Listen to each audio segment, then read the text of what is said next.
Good evening, ladies and gentlemen, and welcome to Green White Checkers TV's broadcast of Area 51 Super Speedway Series here on Sunday night.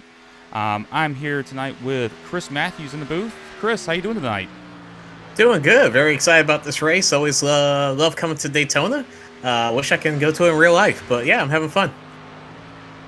Yeah, Daytona's a good time, and I'm really hopeful that tonight might be a little bit cleaner than we were last week, but should be a little bit simpler of a track. Yeah, definitely. Obviously, being on a fictional track and maybe not a lot of people ran it. Probably had some problems last week, but I think everyone has touched this track at least once or 1,000 times. So should be a decent race for us. Well, let's just take a look here at the race info. We're running 75 laps tonight, and as mentioned, we're at Daytona. Temperature is 65 degrees, nice and cool, so these guys should have some decent grip, I would think. Yeah, decent grip, but that means cars are going to be a little bit stuck together, I would think, a little bit more. So they might overheat. So we might see a lot of people kind of dive out throughout the race. Well, that's certainly something worth keeping an eye on. It's a pretty obvious thing. You'll see guys dip out of line here if they're overheating, so we'll keep an eye out for that. But we have qualifying in progress here. Guys out here just getting their out laps started, and thankfully this should be a little bit faster than last week with the huge 3-mile track. But right now, focus on Gary Winters in the 66 car.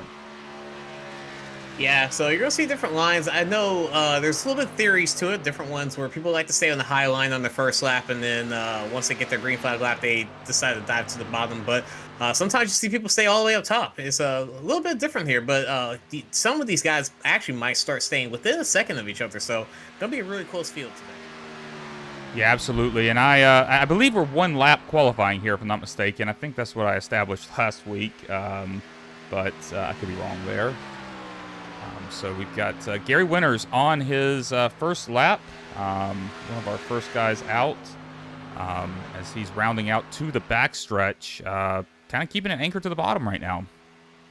Yeah, it's one of those things where you want to kind of tread that yellow line, but I don't think you necessarily want to be directly on it while you're in the corner. You kind of scrub off just a little bit of speed, but as we start seeing some of the lap times pop up on the board, I think we'll see him have a decent run here. Looks like he's having a good couple corners right now.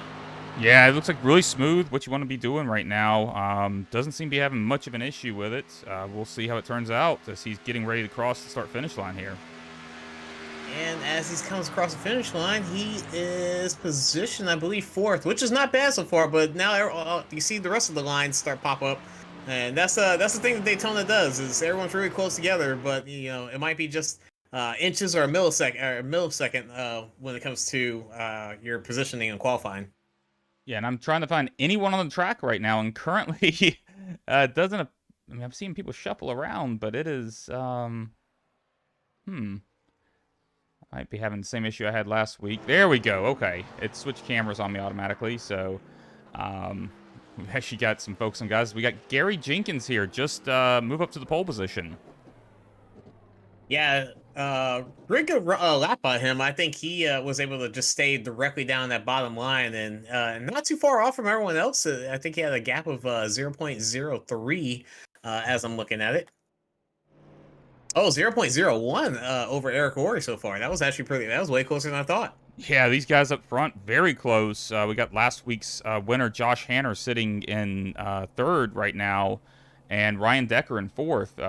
Ryan had a rough go of it last week, kind of getting caught up in stuff not of his own making.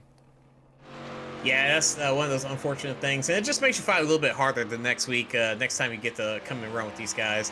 As we see, I think 16 people have taken the lap so far, and all within a second of each other. I think Kevin Freeze decided to abort this lap, so he has a bad time. But 16 people have taken the lap so far. I think we have a good-sized field today, around 20, 25, I think. And this is going to be, I see somebody kind of doing the road course over there. That's always fun to see. Yeah, that's Kevin Freeze there, as you said. I think he just kind of gave up on his lap and actually already did his lap. So I'm just trying to find anyone on the track right now. Of course, you've got a lot of guys out here being a super speedway race. Not surprising that, there's not turning laps because they'd rather start in the back. Yeah, sometimes that's it's one of the strategies that I think I personally like to fill out a lot of times, where I just like to sit in the back. It's it's too busy to battle for a whole 75 laps on this track, so I'd rather be there for the end. And if I wreck, I wreck. But if I'm able to keep my car clean all the way throughout, I know we have fast repairs, but if I'm able to keep my car clean throughout the race, that just helps me a little bit more. Yeah, absolutely. I mean, in order to have a chance at winning the race, you have to finish the race. And, yeah, I think, a lot of times starting at the back, it works out for you. And I've done that before and got caught up in the first wreck. So it just really depends. Yeah, and that's something that you might see early on in this race with some of the teammates. We might see some guys that decide to pull back 4 or 5 seconds from the main pack and just kind of run their own race the whole time out. Get ready to do pit stop changes. There's a lot of strategies that these guys will play over here, and we got our teams that we know, our boot knockers, our TW Motorsports, and then we have Jim Brooks and the Brooks family. Yeah, everyone here is kind of just playing their own little team games tonight. Well, yeah, absolutely. And that's how you have to do it at these kind of tracks. But, yeah, let's go ahead and go through our grid here. Starting on the pole, in first place, Gary Jenkins, followed by Dude Conrad. In third, we have Eric Laurie, and in fourth, Matt Wagner. Fifth is Joshua Hanner, and sixth, Brian Decker.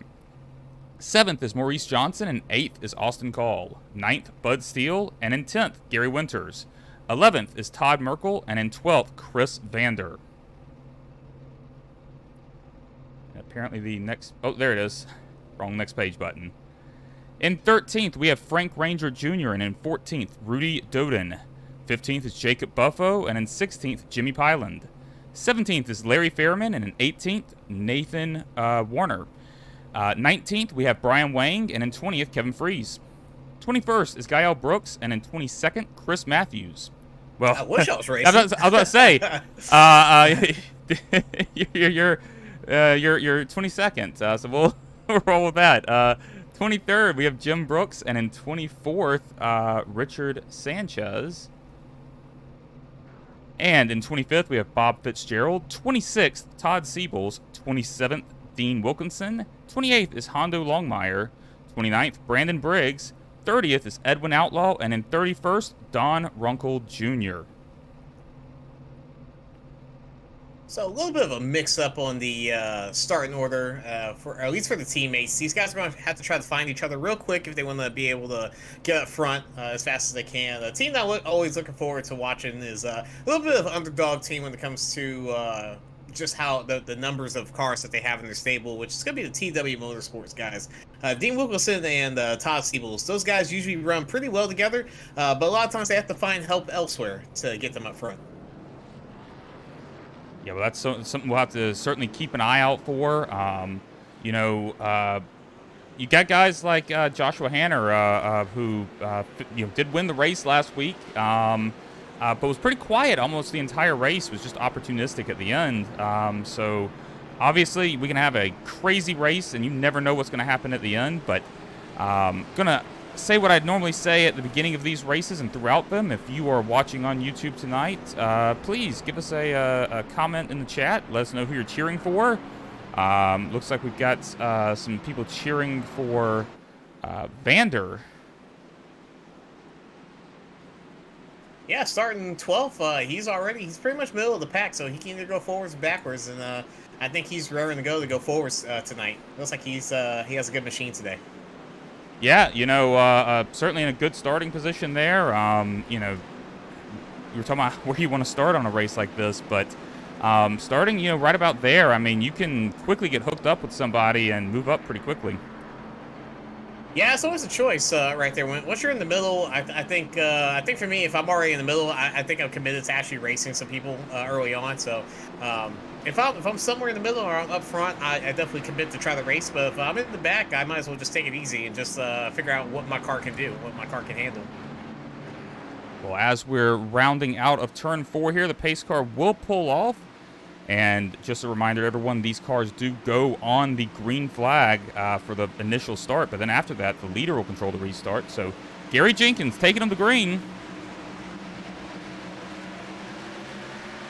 And Coming we are. across the line, I see Duke Conrad didn't get such a good push, but I think once these guys on the outside get hooked up, probably about right around the time that we get to the backstretch, you'll see a good push from the outside line here.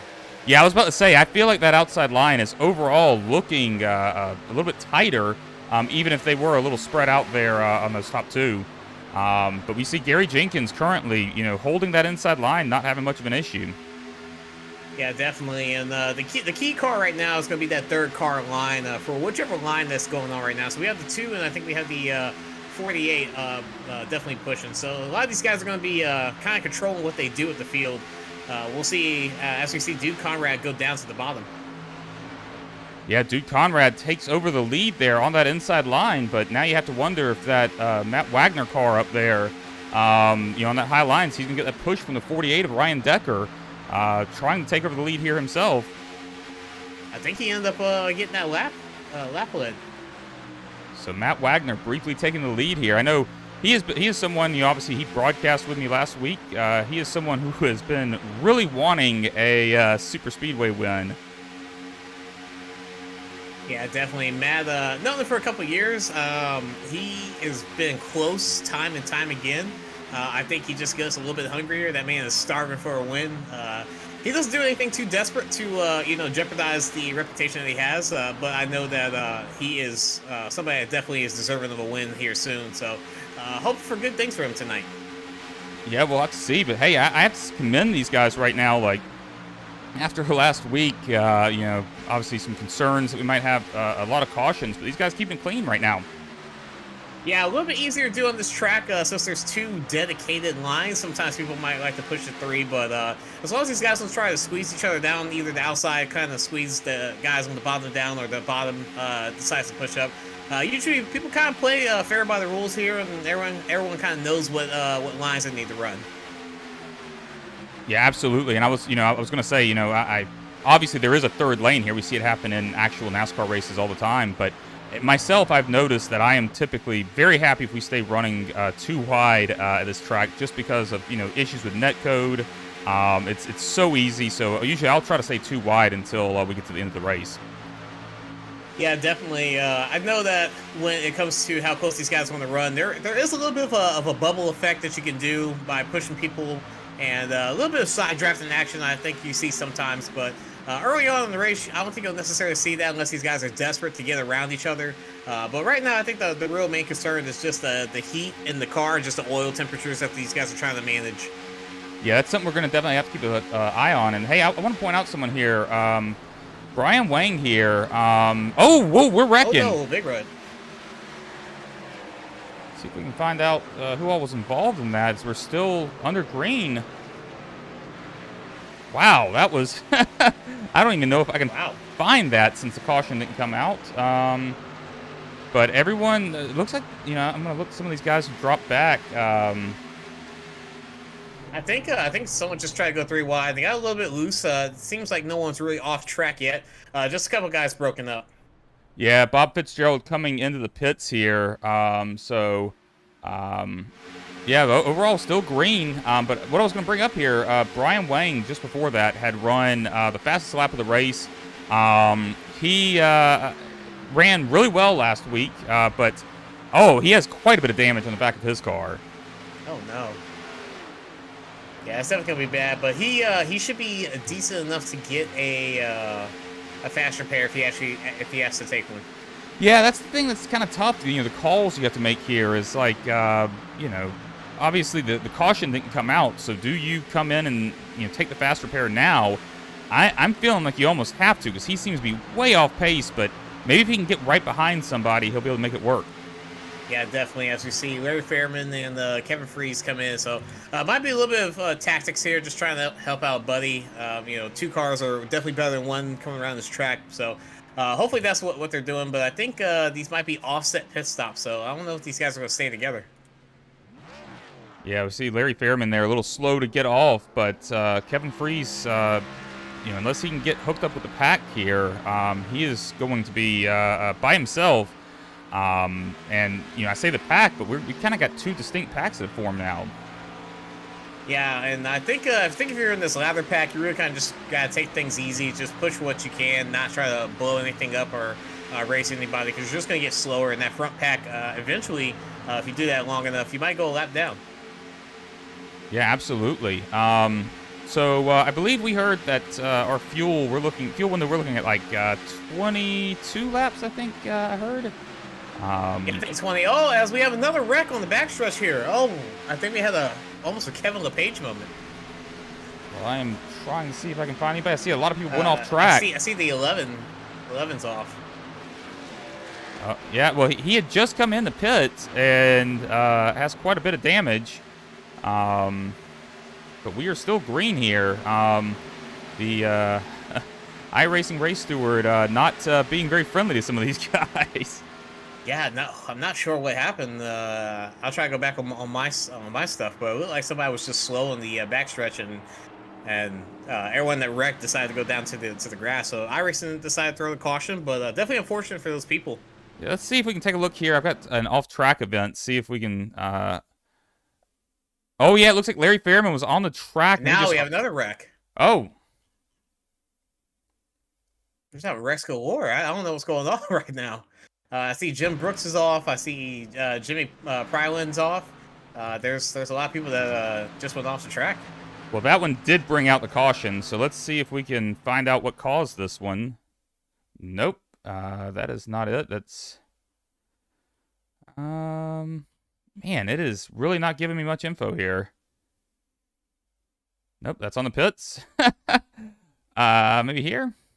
Yeah, I think that's the last one that happened that didn't get called for, where we see Larry Fairman just cutting across the grass. Nice car, by the way. You know, a classic Jeff Gordon. But yeah, I think the wreck that actually brought the yellow happened with Jim Brooks and Jimmy Pryland. Yeah, we're taking a look at it here. Jim Brooks looks like he just. I'm trying to see it here. He just washed up the track. I don't know if he thought he could dip in front of the 51 there, but. Yeah, definitely a pretty big wreck, but was anybody else involved in it? Doesn't look like it. So pretty fortunate there. Looks like only 2 guys involved. Yeah, definitely weird for that to happen, especially when we had such a spread out field going on right now. But yeah, fortunate for all those guys. I don't know what's going on. We kind of had concussive wrecks happen. About three wrecks in one lap, just all at different places. Well, yeah, it was remarkable because they say cautions breed cautions, but there were no cautions. So. Yeah, for a second I was wondering if the iRacing stewards did turn the caution lights on or something. Well, hey, we got guys pitting here. Pit stops, at Super Speedway is so important. More on the green, but under caution, you can definitely gain some positions. Yeah, sometimes different strategies gonna be played now. I know that if some of these guys are on teams right now, they're talking about what they want to do, or they want to kind of stay back or go forward. In doing so, they might either not take tires or just take just a little bit of fuel. So gonna be a little bit weird with the new lineup. I don't think we're gonna have the same guys up front that we had starting. Yeah, I wouldn't be surprised at all as we see a mix here of guys taking 2 tires, 4 tires. I think the first guy on track with 4 tires would be Gary Winters right here, and he's running in 11th. So yeah, we'll have to see. I mean, I if I'm at the back of the field, I'm going to take 4 tires because why not? But sometimes they can give you a little bit of an advantage with some of the maneuverability. Yeah, definitely. And Daytona, Talladega, a lot of these super speedways aren't necessarily known for tire wear like they were back in the day, where you needed handling more than a fast car. So, but every little bit counts. I think if you have cleaner tires coming down to the last couple of laps, you might be able to make a move that you were otherwise not able to. Yeah, absolutely. So we're going to take a brief break here, give ourselves a moment to talk, or not talk, I should say. And we'll be right back before the racing gets started back.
All right, and we are back live. Um, First caution right there as lights on the pace car are off, and we're coming around turn 4 as we speak. Ryan Decker will be leading them to green. Again, he will be the one controlling the restart, so once the pace car peels off, we'll see when he wants to go. Yeah, Matt Wagner's kind of lagging back just a little bit, but I think he's trying to do that so he can get a better push from that 2 car, Josh Hanner. Yeah, and those guys do work together, not necessarily teammates, but they're off. The 48 car gets a little bit of a jump there, but you don't necessarily want that at this kind of track. Yeah, definitely. And by the time we got to the corner, you already see the 6 already out in front, and the 2 side by side with the 48. So definitely not it wasn't a bad restart by him, but you definitely need that help right at the beginning if you want to be able to lead coming to the next time on the lap. Yeah, absolutely. And, especially, when you're coming up to speed, I mean, timing everything is just so important. But, that 48 car currently still holding on. I was thinking he might end up, losing the lead, but pulling ahead now.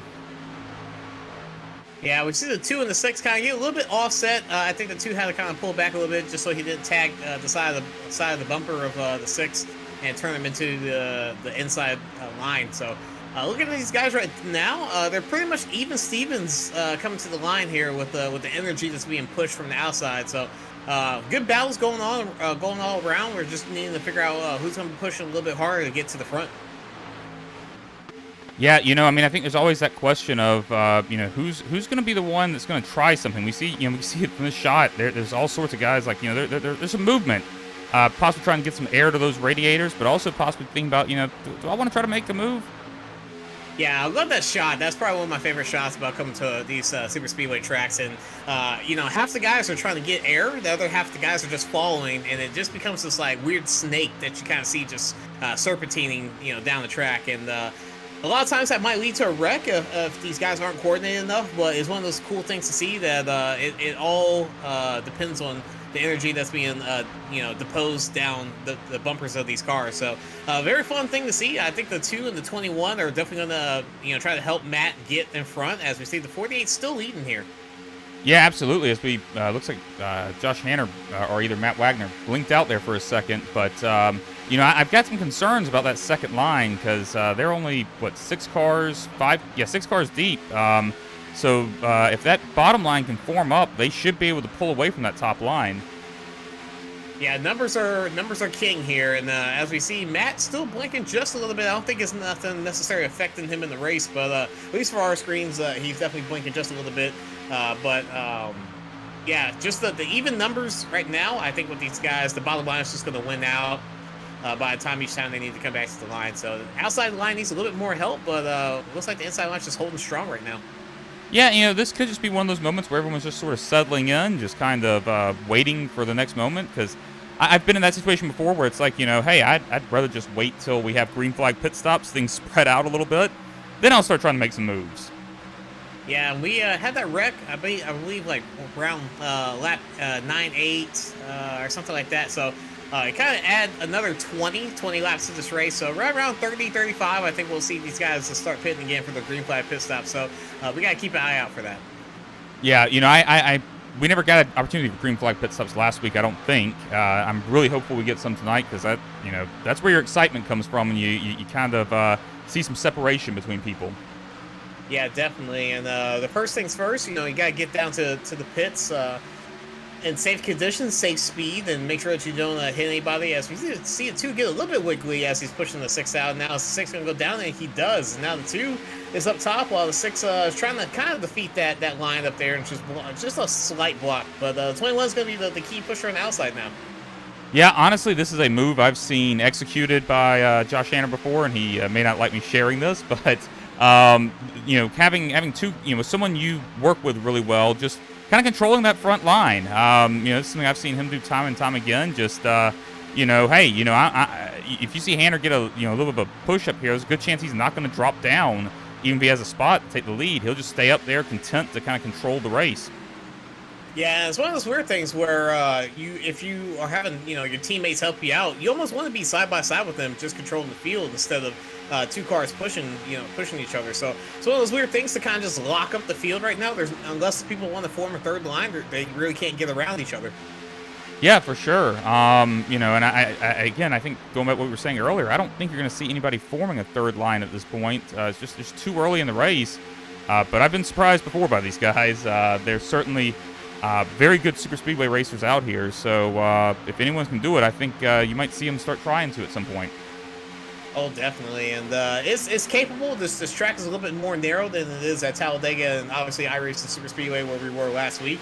But it's definitely possible to form that third line. Everyone just kind of has to play nice and get around these corners, and nice and tight. But we'll see right now what the outside line does. I see a little bit of a breakup.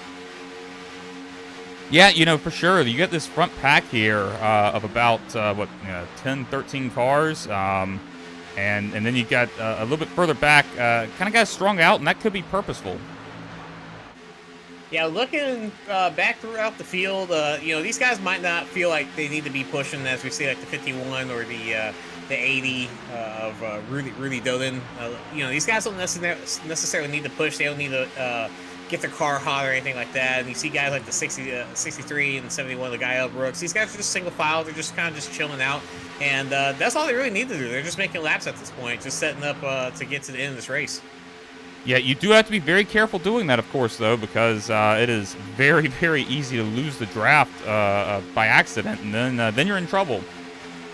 Oh, definitely. And you start hearing the car kind of wind down, and you're not going this fast, and then it's a really slow depth that you have. And by 5 laps, you start getting a lap down, and you kind of just wish that you stayed in the gas when you didn't.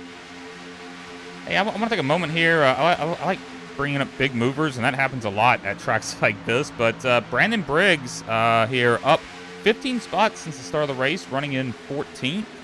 And also, I just want to, we were talking about him earlier, but we have people give him some shout-outs in the chat earlier. But Chris Vanderplat's currently running in 5th, pushing on that outside line. Yeah, he's going to be the hard worker here right now, being that third car that's able to push these other two up front. So, good on him. He's made himself aware and known. I think these guys know that he's very capable of pushing these guys up to the front. As we see, a 2 get a little bit of a push right there, so we might be even to the line from all the work that he just did. Yeah, for sure. I think we're going to be side by side. Very close who's going to lead this lap. Oh, it's the 2 easily. Yeah, and I think that all started from Vanderplat's just pushing that line right there. So I like to say a lot of times if you're the third car in line, you kind of control the outcome of this race, not necessarily that second guy. That third car can definitely push the second guy into the first, and you kind of have this accordion effect. So that third guy, like Vanderplat's and as we see, Gary Jenkins, I believe, these guys are going to be the key features of who's going to be able to lead all these laps to either outside or the inside line.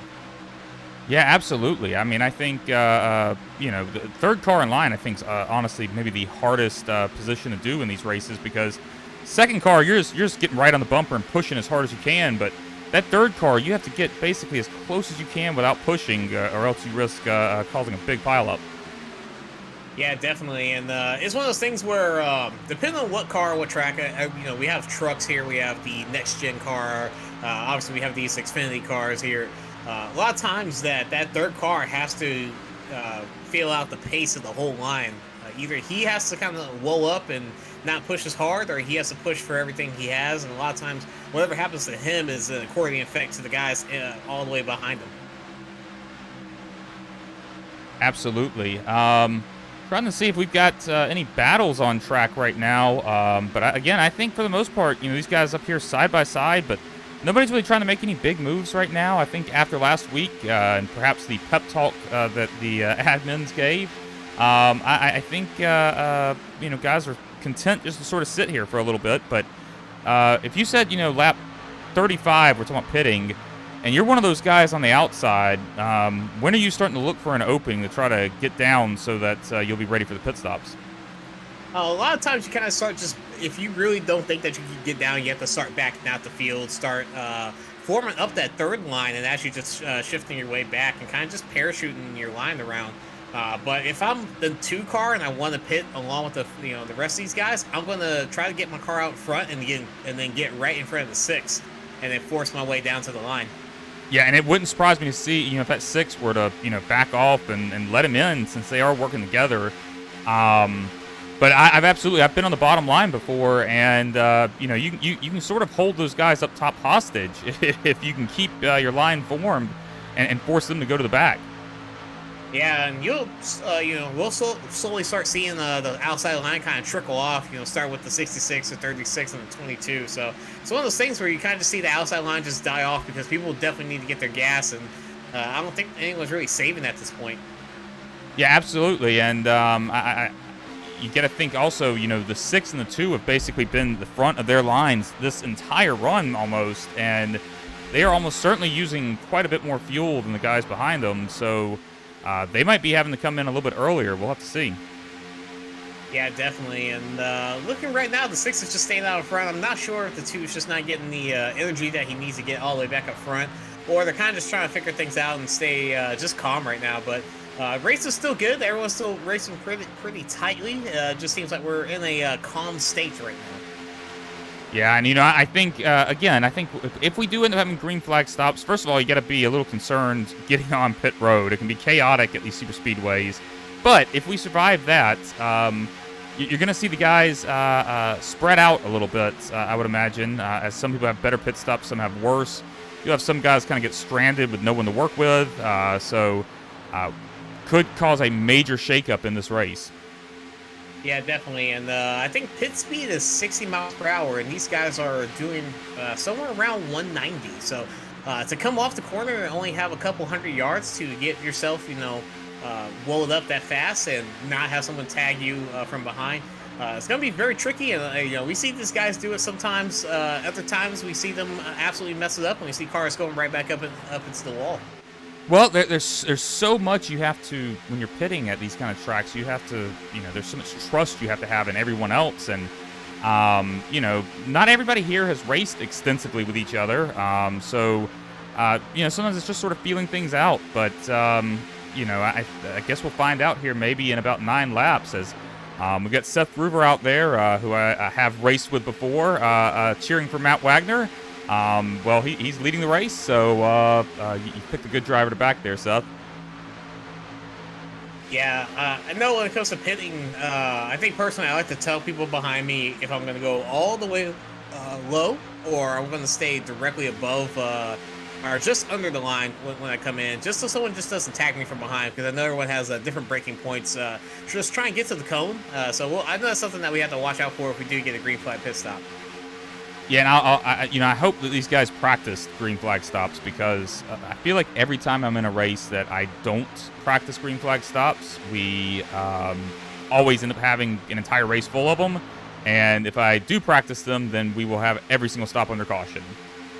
Yeah, and as we see right now, we started to see that outside line kind of just die out. We only have 3 cars on the top side, and that's a clear telltale sign that I believe everyone's getting ready to start trying to find their way to pit. As I see the 21, the 322nd car of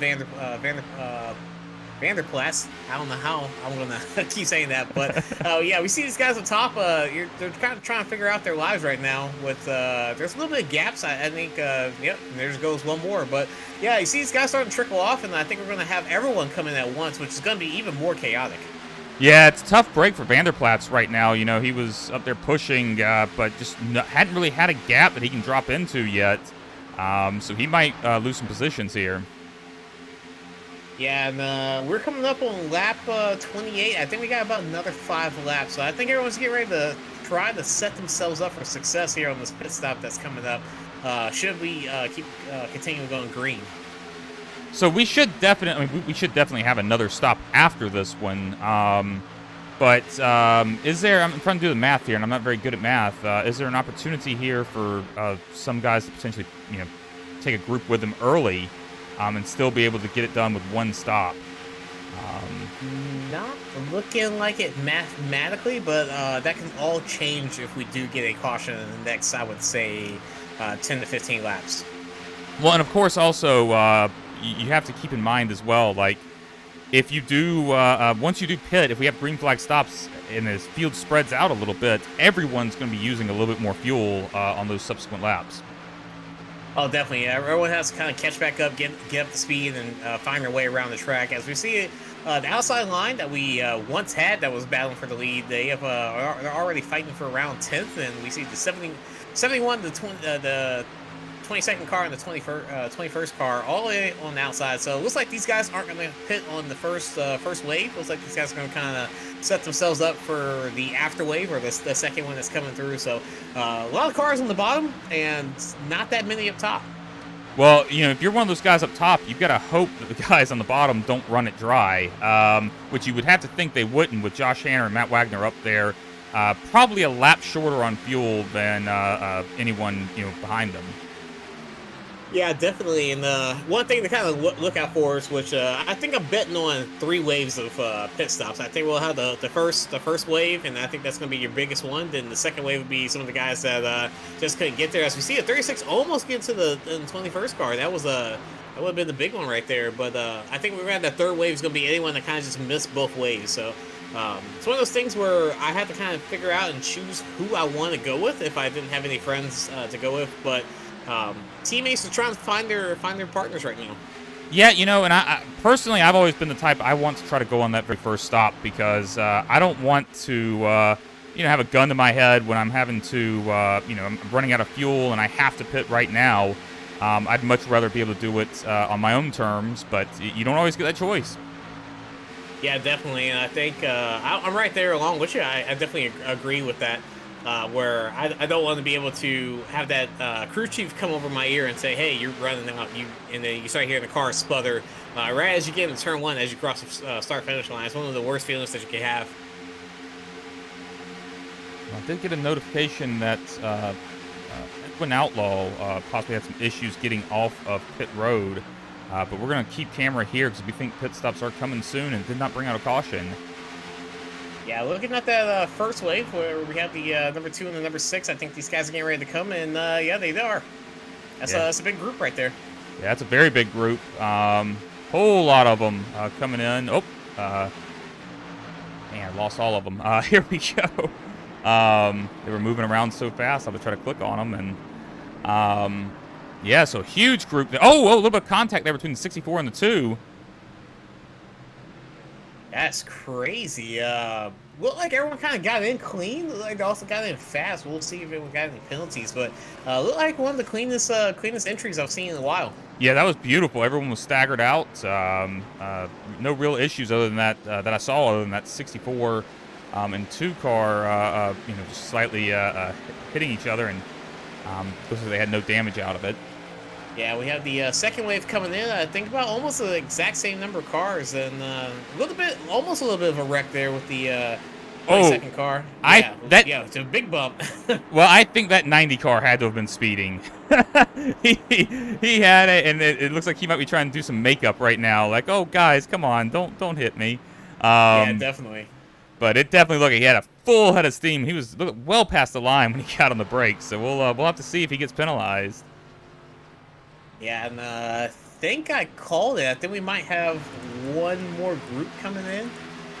Possibly, I think that's Siebels. Siebels is maybe everyone pitted, or maybe these guys are. They have not. No, it's 15. It's the number 1 car, or sorry, the first place car through 6th place, and they're coming in now.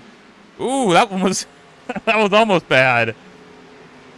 Yeah, whether it's a big group or a small group, it's always dangerous to get a pit road on the green flags pit stop, and I think that's the one thing I love about the super speedway racing. Man, I'll tell you what, Kevin Freese there, beautiful, just like made up some positions on the entry there. So as we are cycling back out, it looks like our new leader is Richard Sanchez, but kind of separated out, and it looks like that outside line there of Austin Call, Ryan Decker, and Matt Wagner are probably going to easily get back up to the lead. Currently leader being shown as Todd Siebels, but he's getting up to speed. He will be passed here shortly. Yeah, a little bit of shuffling of the cars. I see a 2 actually. Oh, there's a big wreck. L2. Oh, I see a car on this lid. That's about 6 or 7 cars right there. Yeah, that's a big one right there. 2 car involved, 22 car. Oh! Someone rolling across the track caught the 80 as well. 322, I'm not sure, had brake issues or just couldn't get it locked up, but rolled across track, collected that 80 car. A lot of cars collected in that. Let's see if we can go back and take a look, see what happened here. Yeah, I saw that out of the corner of my eye. I just seen a couple cars dart down to the left, and I didn't know what was going on, but it seemed like they caught. I think they caught somebody off speed, and they just had to kind of eradicate, or they had to take evasive maneuvers.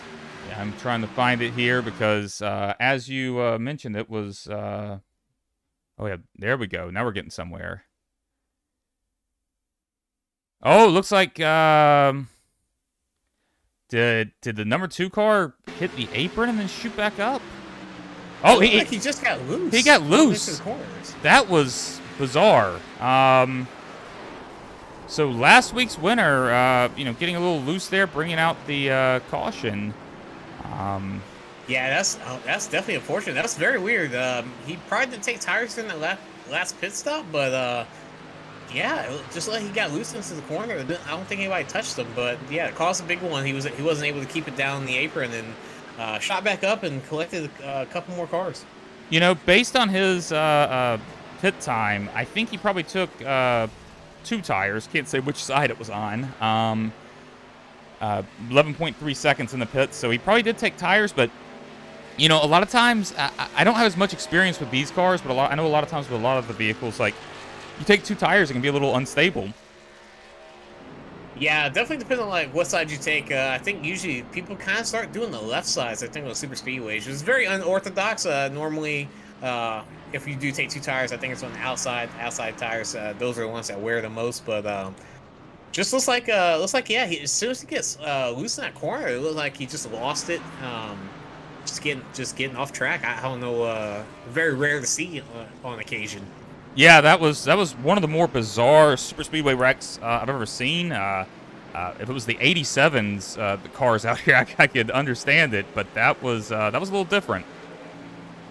Yeah, and that's I think that's gonna throw a wrench at anybody's plan that was actually trying to extend the pit cycle and try to do that kind of cheeky, one more stop type of pit. So we're lap 35. We got to add another 20 to 23 laps, I think. So that's gonna put us around the 50s. So I think these guys still need to make one more pit stop after the next one.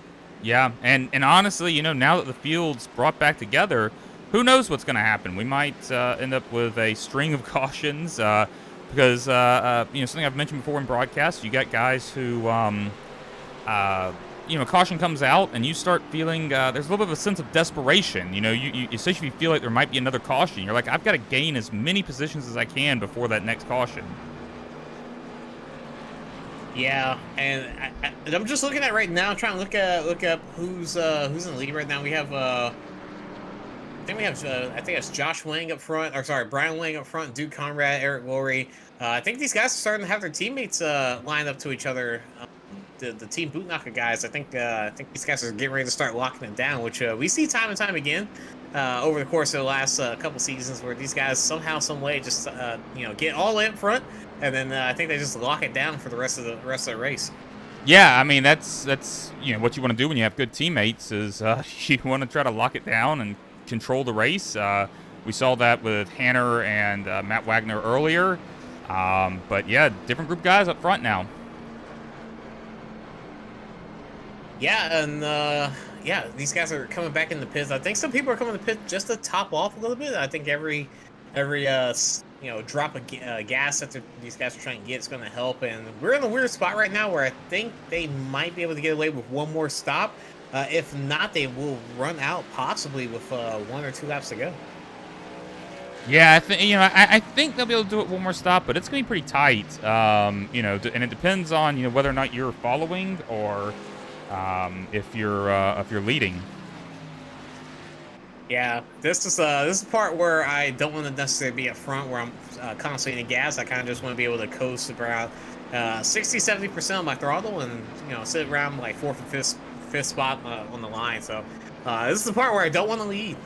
Yeah, I think if you can sit 4th or 5th, that's great. But if you're further back, I'm getting a little concerned now because there's always that chance of cautions, breeding cautions. So We'll have to see. I see if the aggression ramps up here, or if guys are going to be kind of content with, hey, let's try to make it on one more stop and see what happens from there.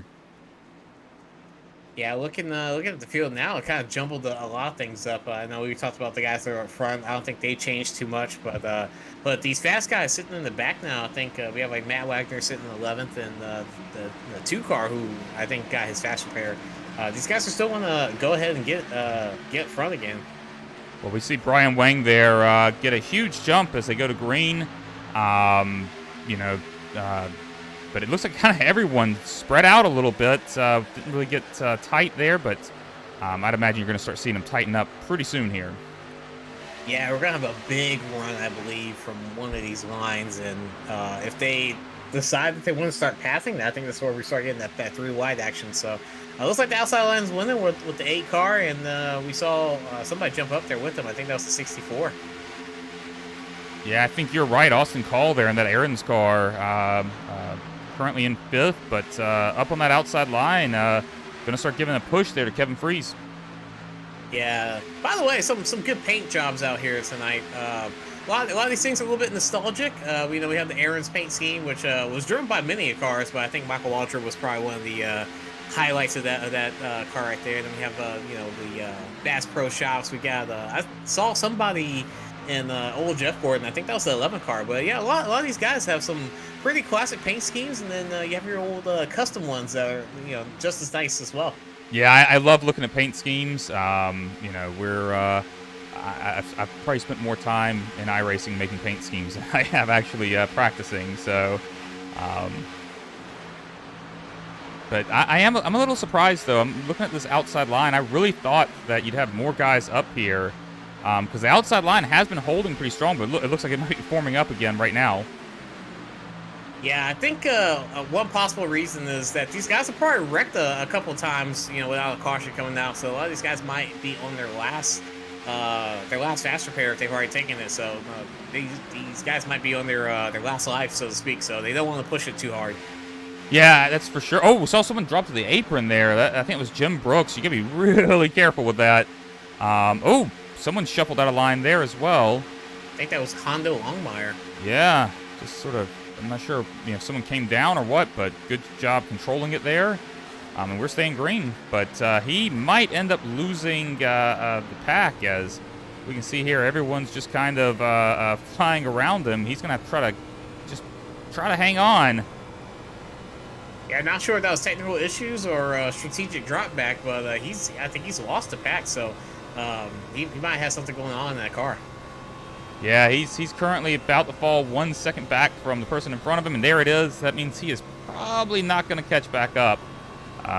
So out of the draft, and probably start dropping even more.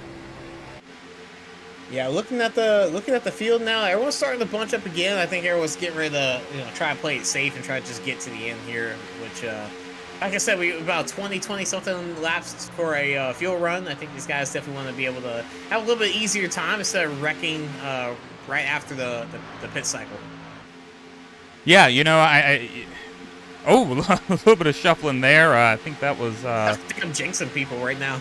Yeah, that was a 66. Looked like he may have floated up a little bit, but no issue there. Everybody responded well. Yeah, everyone's a little bit offset as we see. I think just a little bit of a push in the corner almost tagged the 25 there, but a lot of the guys are just kind of swerving, left and right. I'm not sure if it's tire wear or people just trying to catch up to each other, and you can only see so far in front of you if you're a guy, 4th or 5th back in line. Yeah, that's true, and that's something I think last week that caused a lot of the cautions. We had mentioned kind of that. Having to steer into the corner really aggressively, and if you're 3rd car in line, you don't know when the corner starts, really. Yeah, you don't know when the corner starts, and you don't know if someone's directly on you. That definitely affects it, getting into the corner, which, these guys try to hug that yellow line on the inside line, but I think the fastest way for these guys to actually do that is to be maybe a quarter of the lane up. As we see the 05, I think he's running the perfect line, and it takes everyone else behind him, like the 071 and the 67, to follow that line. And that's where you kind of see guys kind of shuffle up. And then same thing with the guys on the outside, where they don't necessarily have a marker to put their tires on the line. They have like one streak. And when you're, fourth or fifth back in line, you actually don't know when that starts. So there's a lot of visual cues that these guys will have where they're actually not looking directly in front of them. They're actually looking at, the sidewalls and the track, where we have either timing scores or where the stands end or where they begin. Yeah, you're 100% right. But with the outside line, at least as long as there's not a third line that's formed up, at least you do have a little bit of margin of error. You can move out of line a little bit, but on the other hand, while it'll be safe, you're kind of killing momentum of that line if you can't stay in line. Yeah, definitely, and it's one of those tough things where you think you're in the better line, but as soon as it starts deforming or crumbling, you just get shot all the way back, to the back, and it's almost disheartening once you're up on the top side. So I know we have the guys like the 10, the 17, the 64, the 25, and the 8. These guys are all trying to work real hard to get in line and get in front of their inside line counterparts. Yeah, absolutely. I mean, they're staying tight up there. I'm honestly kind of impressed. I expected when everyone was kind of calming down that we potentially see like one line form, but guys have been side by side pretty much consistently the entire race. Yeah,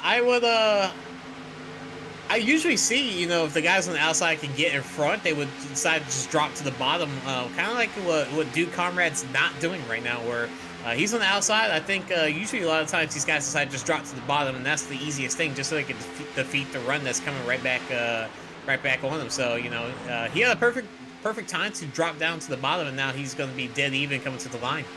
Oh, we got someone coming here to pit. That's Nathan Warner. Coming by himself. Jimmy Pylan's been sitting there. So, yeah, Nathan Warner, I'm going to assume that's an unscheduled pit stop since he's by himself. You lose too much otherwise.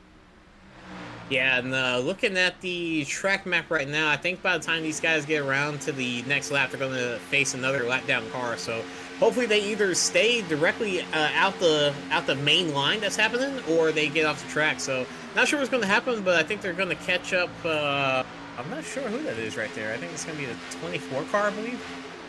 Yeah, and while we were talking there, we saw the 8 car and the Dude Conrad and 25, Kevin Freese, just drop to the bottom line. So I wonder if that 8 car, we talked about earlier, he didn't he didn't drop to the bottom line when he had an opportunity.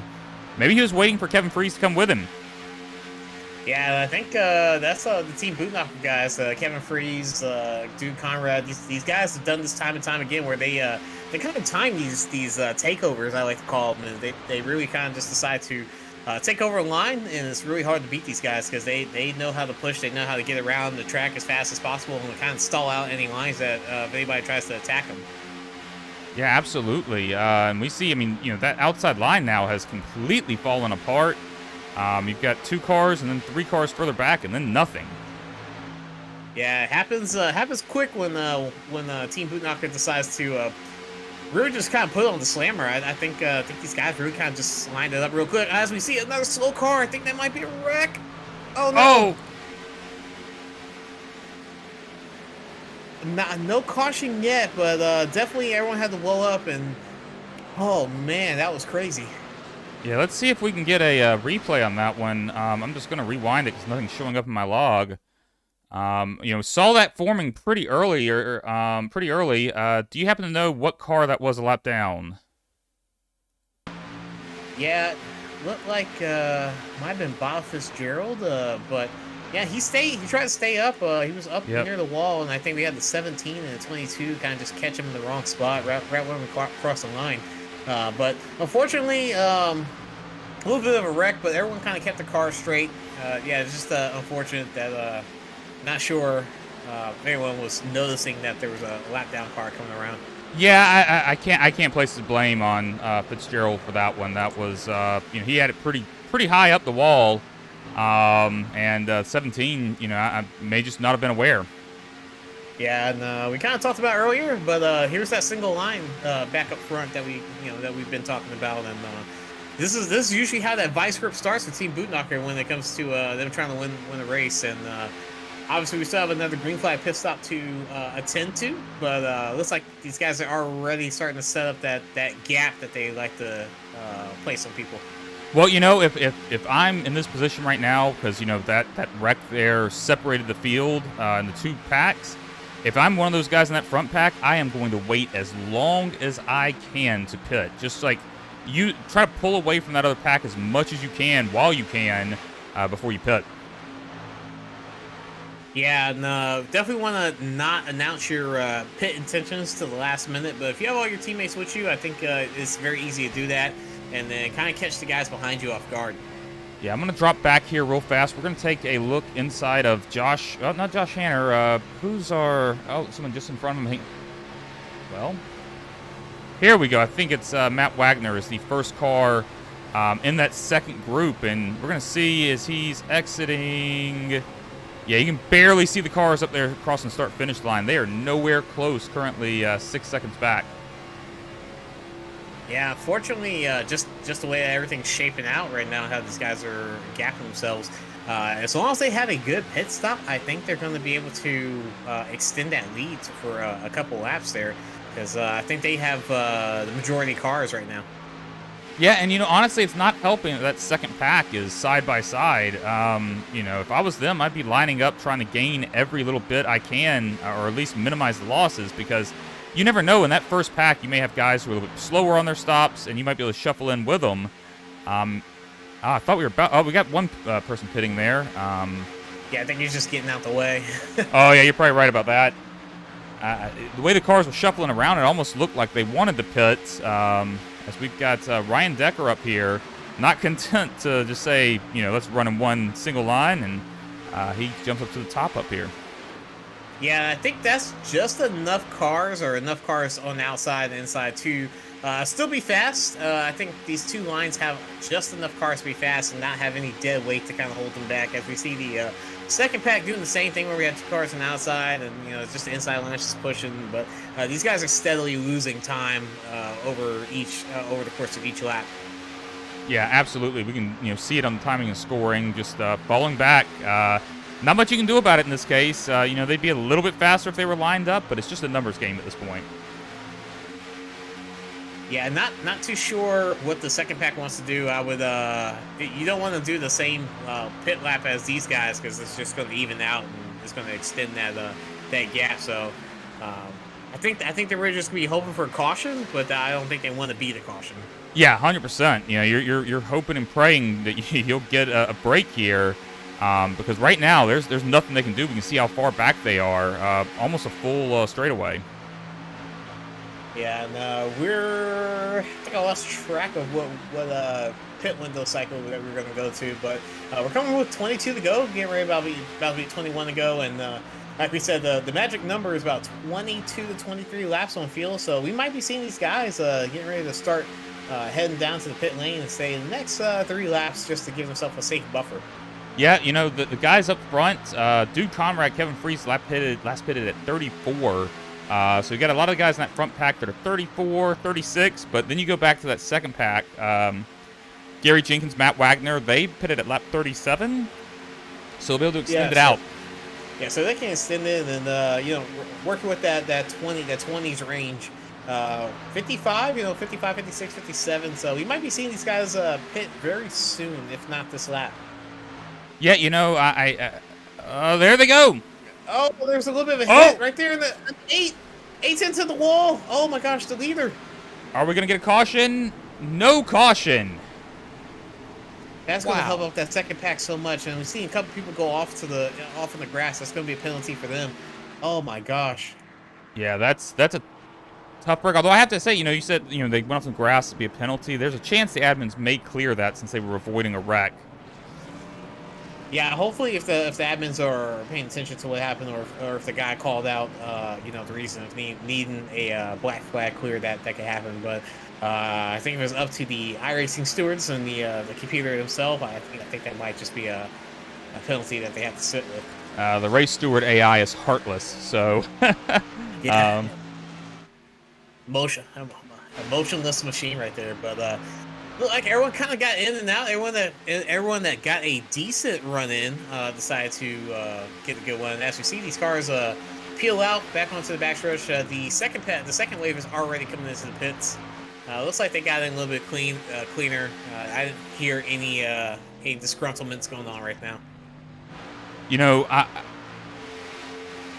if I am this this pack that's currently at the lead, I don't know. I think I'm considering pitting as soon as possible because that front pack is starting to get their stuff together, and I feel like you could take advantage potentially of that slowdown on pit entry, and maybe be able to filter back in with them. But maybe that's just not maybe it's too far back and that's not going to work.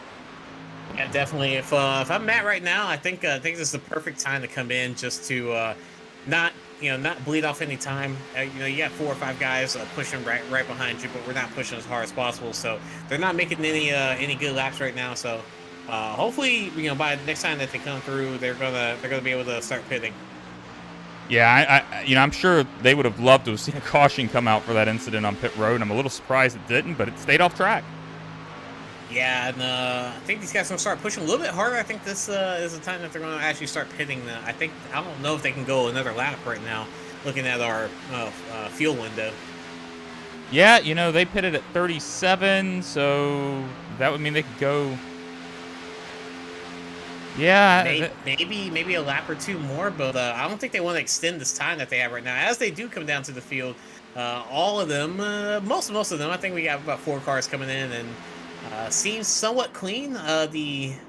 Everyone there got in clean. Hopefully they get out clean, and I think if they see the next pack come aboard, they won't be that far behind. I think that was a good stint by these guys.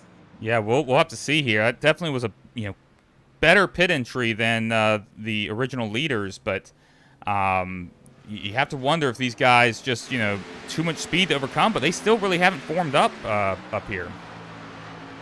Yeah, I think a lot of fighting going on, up front as we see the first couple lines of cars. I'm not too sure who's leading that original pack once they got out, but we're looking at it right now. Everyone's still not lined up. It seems like we have onesie twosies kind of coming across the tracks. Yeah, and we'll see here as Josh Hanner, Gael Brooks here, Matt Wagner, Richard Sanchez, they may have gained a little bit, maybe not on the leaders, but at least on that second pack there. But they're still out of range of the draft. Yeah, we see Matt Wagner. Oh, that's going to be a tight fit right there. But these guys got around. I think the 21, the 66, the 6. I think they're all going to pick each other up. As I'm looking at the 71 and the 2, I think these are the only guys that can really kind of stay with this next pack right now, as they're all kind of just tandem drafting right now. Almost brings it back to the early 2010s. Yeah, a little tandem dance here, but they're getting together here. So we'll cut back up to the leaders. Currently a 3-car breakaway with Brian Wayne, Kevin Freese, and Eric Laurie. Yeah, I think that's that Team Boot Knocker special where, like I said, these guys just have this weird vice grip that they the strategy that they put on the rest of the field a lot of times when it comes down to these green flag pit stops, where they're able to all come in together, figure out how to come out of the pits and maintain speed, and that should be one of the fastest groups with either 3 cars or even 5 cars. These guys just know how to get around the track a little bit faster during these green flag pit stops. Yeah, absolutely. I mean, and they executed well on those pit stops, and that's really what I think is making the difference. But I have to wonder. I'm looking. If anybody could get together and form a pack, they might be able to challenge these 3 cars. But it might be too little, too late at this point. Yeah, looking at Hondo Logmeyer and then Ryan Decker and Frank Ranger, a lot of these guys are getting ready to form up. And then just behind us, where you start seeing a lot more cars get together. But we talked about that other pack that Gael in the 2 with the Gael in the 71 and Josh Hanner in the 2 were leading. They have Matt Wagner in that group too, and these guys are kind of just double filing right now, which doesn't really make sense when they can just be single file going a little bit faster. Well, and I almost put money on it. There's probably someone on the radio right now saying like, "Hey guys, come on, let's line up." But the problem is that you don't want to be the guy to go to the back, so you don't want to be at the back of that line. So it's really just a question of who's going to be the one to give. Yeah, definitely not. And if we look at a kind of time dispersed of the one pack towards the other, right when these guys get into the turn is right when the first pack gets across the start finish line. So start finish line for the leaders coming up right about now, as the second pack is just getting into turn 3. Yeah, quite a ways back, but again, I mean, this is probably the most formidable single line we have on the track right now. So if they can stick together and, they might be able to start gaining a little bit on this pack, but they are, so far back right now, it's going to be really difficult to do. I'm going to take a look at lap times here when they cross the line. Actually, they've already crossed, so let's see. Last lap. Oh, yeah. Well, no, they're not. They weren't faster than the leaders that lap. Leaders running 46.7s, and they're in 47 land. So something's got to change. They want a chance of catching this lead pack. Yeah, that's not good. And, let's see. Top three's together, and then you have to go all the way back to Gary Jenkins. I believe is fifth or fourth. Yeah, I think Gary Jenkins is fourth, and looking right now, he needs some help from some lap down cars to either catch these guys or kind of sit there. So that's kind of our middle pack right now.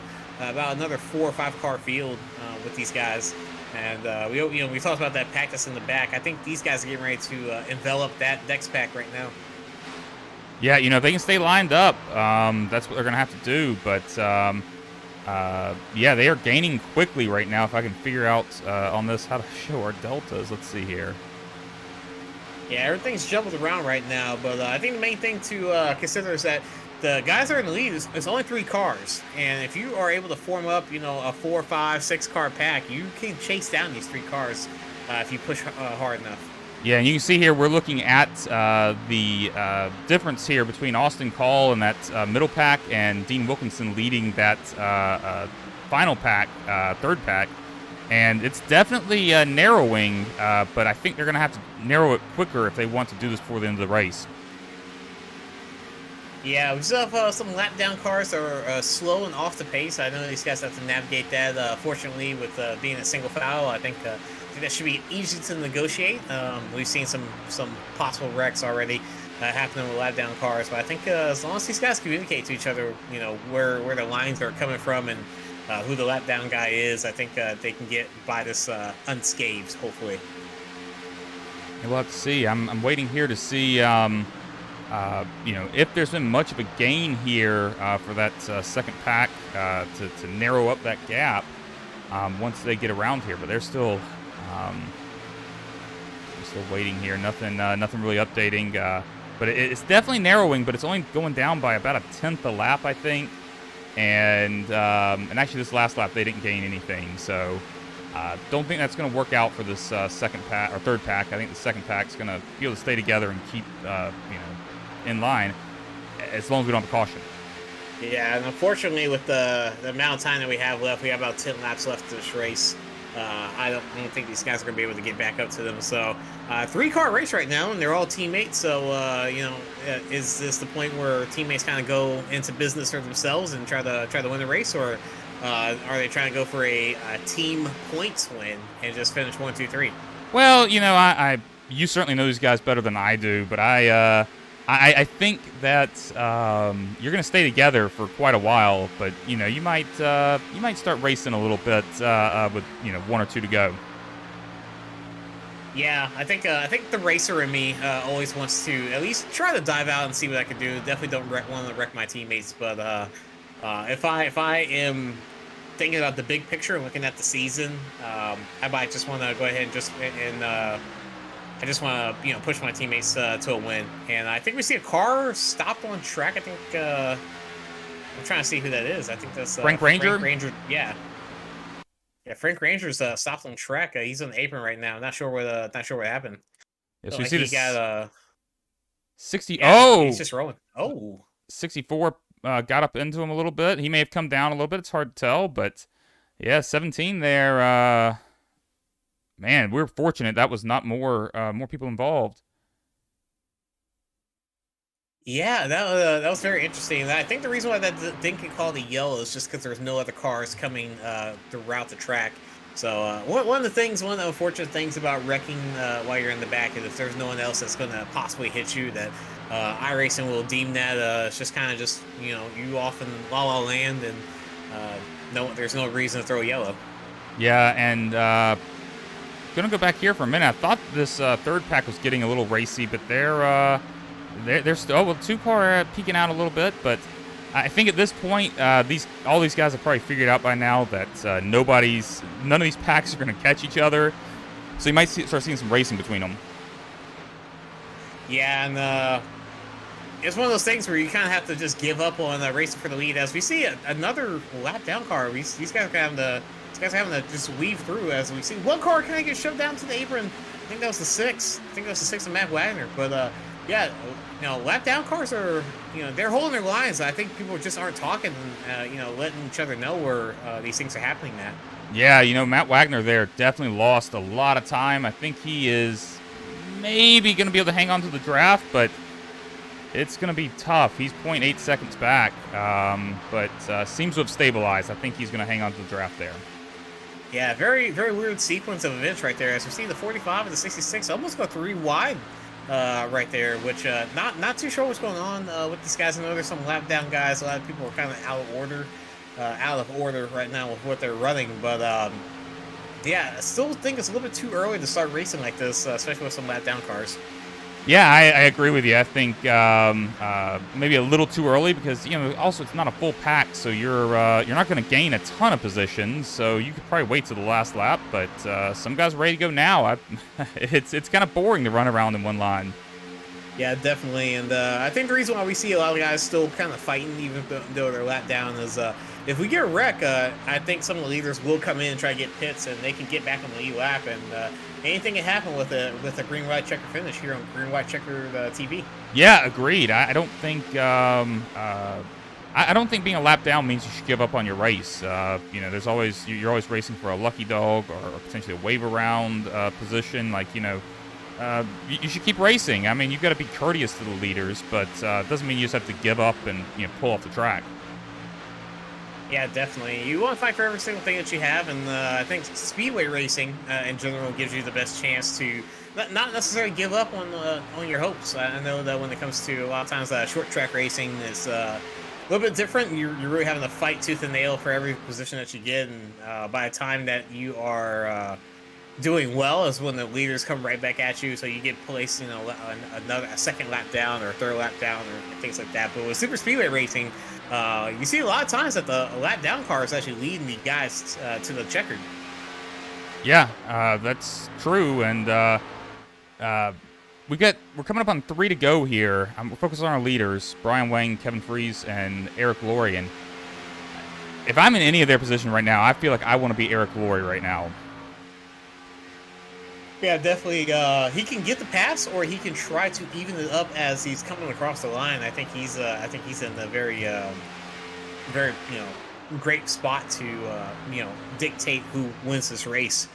He might even be able to win it himself if he's able to get these guys to try to race each other. Well, and I think even you could, if you time it right, you can drag your brake a little bit, form up a little bit of a gap, and then try to get a run on them and shoot to both their outsides. With just 2 cars, I think 1 car passing 2 cars is completely doable as we're coming up on 2 to go.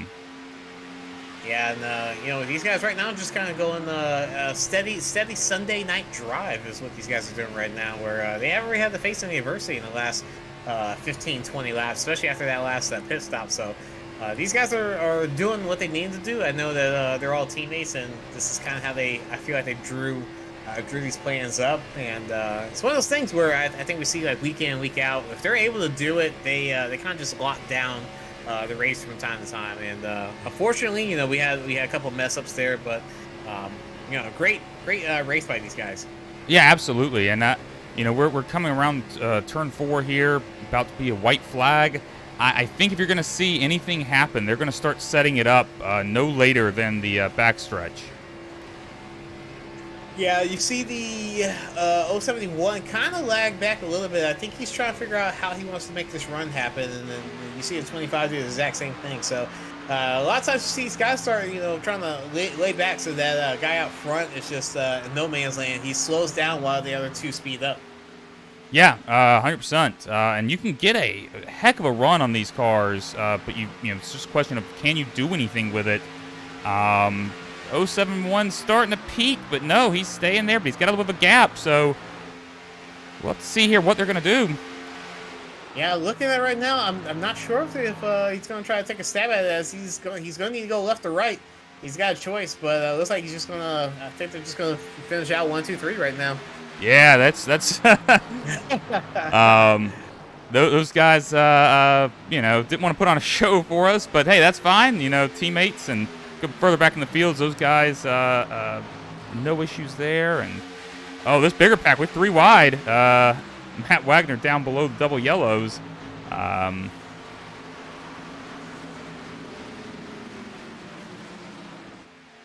Great race. I think Bud Steele came in 4th, and looking at the rest of the field, we had some pretty good outliers. I think we saw Vanderplaat still come away with a 12th, so he started where he finished, or he finished where he started. Sorry. Yeah, well, let's take a look at our race results. We'll go through our top 10 before we bring in the leaders. In first, we have Brian Wang, second Kevin Freese, third is Eric Laurie, and fourth Bud Steele. 5th is Ryan Decker, and in 6th, Gary Jenkins. 7th is Josh Hanner, and in 8th, Richard Sanchez. 9th, we have Dean Wilkinson, and in 10th, Todd Siegels. So let's go ahead and see if we can bring up Eric Laurie here and talk to him. Hey, Eric, it's Carl and Chris in the broadcast booth. Get a copy? Yeah, how you doing? Good. Hey, heck of a race from you and your teammates up there. You guys were able to stick together. But I have to ask, were you thinking about making a move there at the end, or were you content with just kind of, keeping your team up front?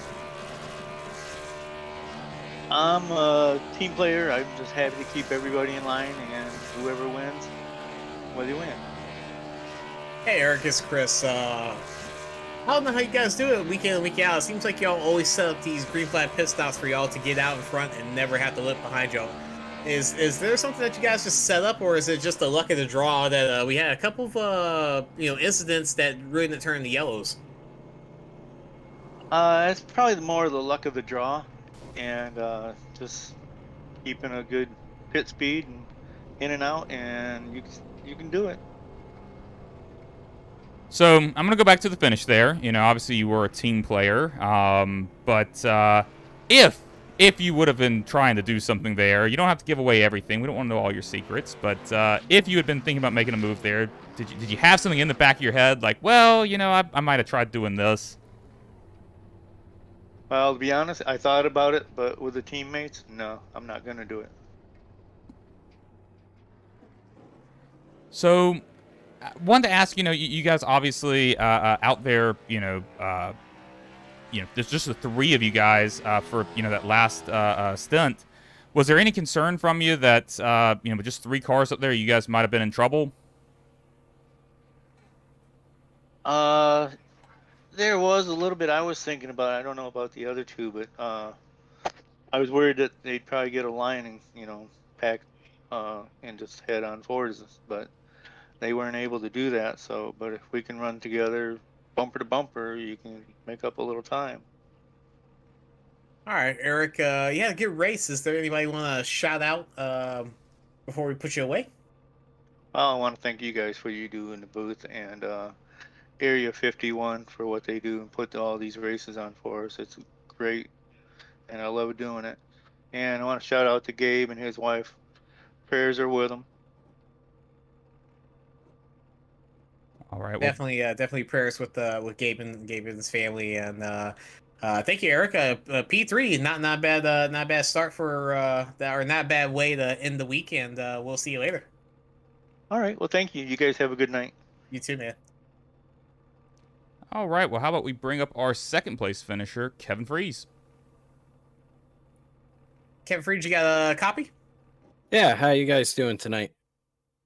Doing well, doing well. I guess I'll start the questions off here. Second place, man. I think if you and Eric decided that y'all wanted to, tag team him, I think you guys would have, made this a little bit more of a photo finish race. But obviously a good team finish for you guys. Yeah, I tried to literally make it a tag team where I hit Brian first, and then Eric could finish him off, but I swung and missed. Oh man. Yeah, that would have been fun. But yeah, it was a fun race tonight. Certainly, it was interesting. That early wreck was wow. Yeah, but yeah, it was a fun run tonight with the guys. We all did a pretty good job. That one pit stop that I wish we could have back and gotten in and out off pit road cleanly. That really sucked for dude because he was having a great run with us, and then it was just a miscommunication with the lap car where they were going to be, and then all of a sudden we were on top of them and had to scramble because that was our pit lap. It wasn't something we were expecting. Well, I have to ask you, we asked Eric just now, if he had actually thought about making a move, and he said he was going to be a team player. But, I mean, did the thought cross your mind, like near there, at the end there, like, hey, maybe I should make a move, or were you just were you committed to staying in line? I was pretty committed to staying in line there. We all run. That's a nice thing about running with our group is that you're gonna take care of each other. You're gonna get a good finish. Just because whoever comes out of pit road first, we're not gonna rearrange the order. We're good with that, and it's not even predetermined. And Brian I think he had a clean pit road entry, which probably made it so he got off clean first before all of us. So once he did that, I was committed to pushing him to the end. Yeah, we talked about the green flag pit stops. It seemed like once that fortunate event happened to Duke Conrad and a couple more people started to have incidents coming off pit road and some lap down cars. It seemed like it was just a 3-car breakaway for you guys. And looking at like how it worked out for you guys, I want to know, is that something that you guys always kind of just plan to do? I feel like every single time that we have a race, you guys are always just out in front, and I feel like you guys have something up y'all's sleeves that just kind of you guys gotta just magically disappear from the rest of the pack when that happens. Is there something that you guys just plan on doing there? Yeah, we just try to make sure that we know if we can get to a green flag pit stop. We all do a really good job of not being overly aggressive coming to pit road, except for when I got my nice speeding penalty tonight. But the whole lane opened up, so I was like, "Ooh, I can go deeper." That was a mistake. But we just try to be smooth on and off pit road, and we know if we do that, it's going to thin the field a bit. And if we can come off nose to tail, we'll just pull away from people, and then it leaves more in our control for the race. So that's our number one goal and why we try to get to those green flag pit stops. We don't make overly aggressive moves during the race. We know once we get there, we're going to be good. It's at least going to put us in a really good spot to succeed for the rest of the race. Well, great run tonight. Your team up there, top 3. So we'll go ahead and let you go. And anybody want to give a shout out to before we put you back in your team channel? Yeah, thank you to you two for putting on the broadcast tonight. All the admins, the Varia 51 for the work they put in behind the scenes. Thank you to the boys at Team Bootnaka, and we hope to see Gabe out on track with us. I know he's got a lot going on right now, but we hope things turn around for him and he can get back out here with us. Absolutely. So, hey, great talking with you, Kevin. We'll talk to you again soon. Yep. Thank you, you guys. Have a good night. You too. You too. All right, let's bring up our race winner. He decided, I think he had the most laps led tonight, but yeah, let's bring up Brian Wang. How's it going? Going fine, sir. You won that race. Were you sleeping at all? Seemed like an easy race for you guys. Yeah, my right foot was getting quite cramped from not lifting at the end for a while. But yeah, the end of the race quite uneventful as we obviously pulled away due to a pure pace, and yeah, but the start of the race was quite exciting to say the least. S- So, Definitely. Seemed like you guys, obviously, I already talked about it earlier before, but it seems like you guys were able to get away. Was there anything at the beginning of the race where you guys were trying to have a strategy set? It seemed like everyone's kind of qualified away from each other, but due to some unfortunate events early on, and I think we had some cautions that weren't really cautions. Did that spread you guys out and kind of tank your strategy a little bit? Yeah, Kevin and I, we started at the back of the people who qualified. We just wanted to be racing and have some fun, but then there were some quite honestly horrendous incidents that happened, and we got caught up in a few of them. And yeah, luckily there was a caution. We were able to get fixed and catch back up. Uh, and yeah, at one point I think Kevin even got a speeding penalty for a green flag pit stop, but then a caution came out. So yeah, saved by quite a few cautions. But then at the end, we were just showing our true pace after just pit stops. so I want to ask you. Your teammates that were behind you both said when we brought them up that they weren't really thinking about making a pass on you there. So it's kind of like you guys were kind of set in line once you get that 3-car breakaway. What do you think the difference was that put you up in front versus one of them? It's just that came out of the pits ahead, and it just all worked out to where Kevin was behind me and Eric was behind him, and I think that's probably one of the best orders for in terms of pace because Kevin's probably the best pusher here in super speedways. So looking forward, we're going to Atlanta next week. Obviously, that is a very different beast than iRacing Super Speedway or Daytona. How are you going to approach that differently and try to get your second win of the season? I've only raced Atlanta actually one time, and it was in Area 51, and I got wrecked in that race because I started in the back. So I'll probably have to qualify and start up front, hopefully. So yeah, it's a very different racetrack. Tires matter quite a bit more there. So if we can get green flag pit stops in, then we should be okay in terms of pace. Yeah, Atlanta a little bit different. Obviously, it's not considered classified as a super speedway track, but people still kind of have to run it like the old school times. But obviously we have a different style of racing there, and a lot of people are still trying to learn there.